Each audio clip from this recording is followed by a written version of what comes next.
ओम नमः शिवाय। शिव महापुराण कैलास संहिता अध्याय 22 एकादश श्राद्ध पद्धति।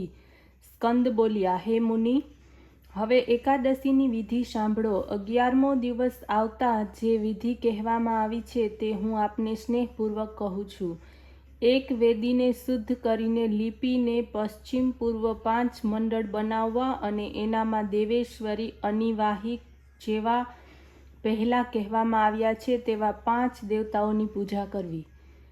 એનું એક વિસ્તૃત વિધાન છે અને એ રીતે એના દિવ્ય રૂપનું ધ્યાન કરવું શિવની કૃપાથી શું સિદ્ધ થતું નથી। તે સર્વ ઉપર કૃપા કરનાર છે। શિવ પોતાની પાસે સર્વ કાર્ય કરનારી દિવ્ય અને અનુગ્રહ કરનારી એવી 5 મૂર્તિઓ સ્વીકારી છે। આ શિવાત્મા દેવતાઓનું ધ્યાન કરીને એમના ચરણોમાં શંખના જળબિંદુ સમર્પણ કરવા, વિધિપૂર્વક બીજી પણ ઘણી રીતે પૂજા કરવી। ઓમ ભૂર્ભુવઃ સ્વઃ આ મંત્રથી પ્રોક્ષણાદિ કરવું અને ધૂપ દીપ લઈને પ્રદક્ષિણા તેમજ નમસ્કાર કરવા। હાથ મસ્તક ઉપર ધારણ કરી પ્રાર્થના કરવી, હે માતાઓ, તમે પ્રસન્ન થાઓ, આ યતિને શિવ ચરણોમાં રક્ષિત કરો। એવી પ્રાર્થના કરીને કરેલા સર્વ કર્મોને વિસર્જિત કરવા। એમના પ્રસાદને કન્યાઓમાં વહેંચી દેવો અથવા ગાયને ખવડાવી દેવો અથવા જળમાં પધરાવી દેવો। બીજી જગ્યાએ ક્યાંય પણ ન નાખવો।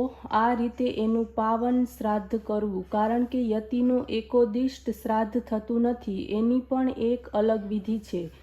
આ વિધિ કરીને 4 બ્રાહ્મણો બોલાવી એમના ચરણોને ધોઈ શિવની અવિધિ પૂજા કરવી, શિવના સન્મુખ ભોજન કરાવવું, પછી ગોબરથી લીપી લેવું જેના ઉપર પહેલેથી જ કલ્પિત રીતે કુશ રાખવામાં આવ્યો છે। એના ઉપર બેસીને પ્રાણાયામ કરવા અને કહે કે હું પિંડોનું દાન કરું છું, આવો સંકલ્પ કરીને 3 મંડળોને પોતાના પરમાત્મા, અંતરાત્મા અને આત્મા માટે પૂજા કરવી તથા ચતુર્થીના અંત સુધી આનો વિચાર કરવો કે અમે આત્માને પિંડ આપ્યો, પછી પિંડ આપવો, પછી કુશથી જળ છાંટી પ્રદક્ષિણા અને નમસ્કાર કરવા, બ્રાહ્મણોને દક્ષિણા આપવી, એ જ સ્થાને નારાયણ બલિ કરાવવો, પછી રક્ષાના માટે વિષ્ણુની મહાપૂજાનું અલગ વિધાન છે।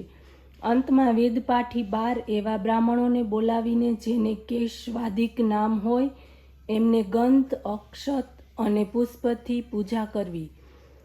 ઉપના તથા સત્ર આપીને ભક્તિપૂર્વક વિવિધ શુભ વચનો દ્વારા યથાવિધિ સંતોષ પમાડવો।